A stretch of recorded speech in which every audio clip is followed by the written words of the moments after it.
كنت تعانق دمعة الفكر تناجي الله في صبر وترجو رحمة.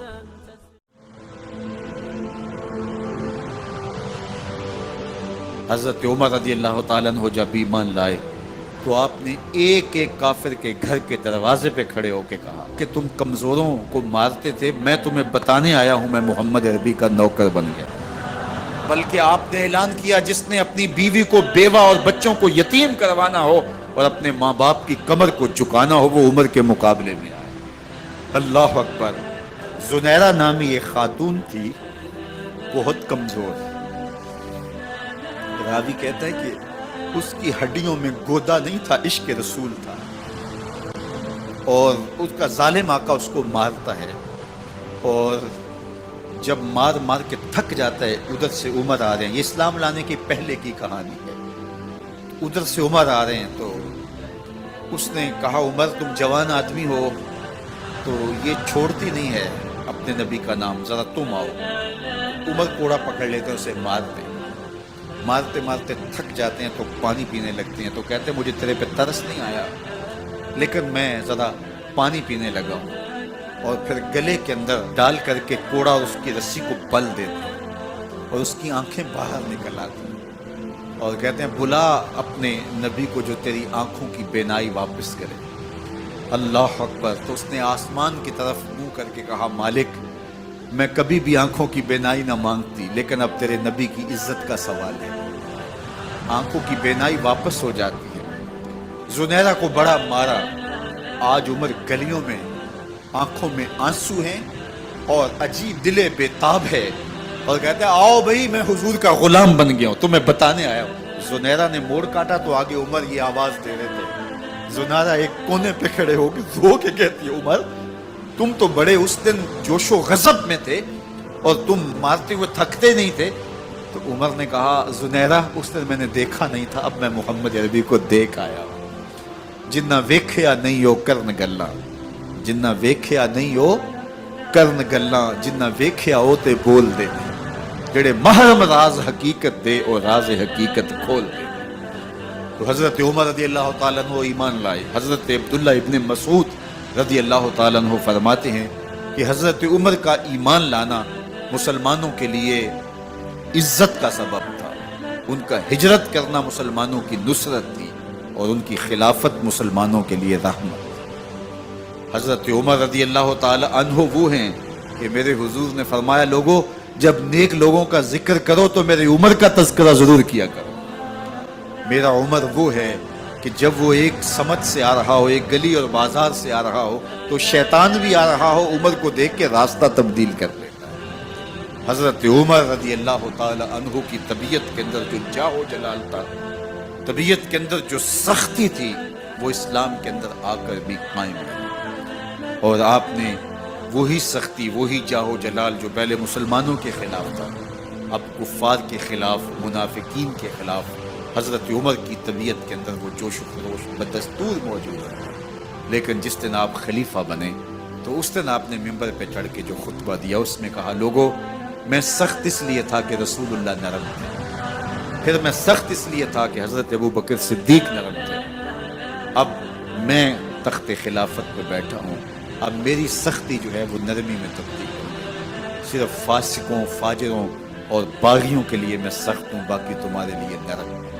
سب سے کم جو تنخواہ بیت المال سے اگر کسی وجود نے لی ہے تو وہ حضرت عمر رضی اللہ تعالیٰ عنہ صرف 2 جوڑے لیتے تھے سال میں، اور راوی کہتا ہے کہ میں نے دیکھا ہے کہ اس میں بھی 17 پیوند لگے ہوتے تھے۔ حضرت عمر رضی اللہ تعالیٰ عنہ کا طرز زندگی، آپ کا انداز معاشرت اور آپ کا انداز خلافت، ہر لمحہ آپ کی زندگی کا اٹھا کے دیکھیے کتنی مرتبہ قرآن حضرت عمر کی رائے کے مطابق نازل۔ اللہ تعالیٰ جل شانہ نے ان کو صاحب الہام بنایا تھا۔ ہر امت میں کوئی صاحب الہام ہوتا ہے، حضور کی امت کا صاحب الہام حضرت عمر رضی اللہ تعالیٰ، اور آقا کریم نے انہیں اپنا وزیر قرار دیا۔ فرمایا میرے 2 وزیر آسمانوں میں ہیں، 2 وزیر زمینوں میں ہیں، آسمانوں کے وزیر جبرائیل اور میکائیل ہیں اور زمین کے وزیر ابو بکر اور عمر رضی اللہ تعالی عنہما۔ ایک دن حضرت عمر بیٹھ کے رو رہے تھے، تو کسی نے کہا حضرت رو کیوں رہے ہیں؟ فرمایا کہ میں اس لیے رو رہا ہوں کہ فلاں پل سے بکریاں گزری ہیں، تو پل کے اندر شکستگی تھی، ٹوٹا ہوا تھا پل درمیان میں، اس میں ایک بکری کی ٹانگ ٹوٹ گئی ہے، تو میں ڈرتا ہوں کہ میرا رب یہ نہ پوچھے کہ عمر تو نے پل صحیح تعمیر نہیں کروائے تھے کہ ایک بکری کی ٹانگ کیوں ٹوٹی ہے۔ یہ ہیں حضرت عمر رضی اللہ تعالی عنہ۔ اللہ اکبر۔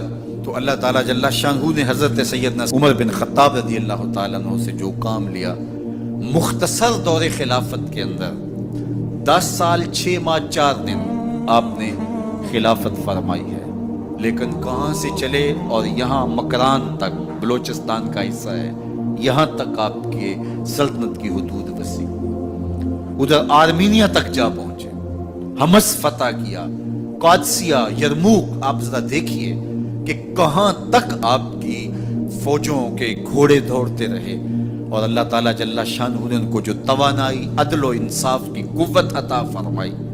اللہ اکبر۔ جب زمین پہ عدل کیا ہو تو زمین بھی حکم مانتی ہے، اور حضرت عمر وہ تھے جن کا حکم ہوائیں بھی مانتی تھی، زمین بھی مانتی تھی، جن کا حکم جو ہے وہ آگ بھی تسلیم کرتی تھی اور دریا بھی ان کا حکم مانا کرتے تھے۔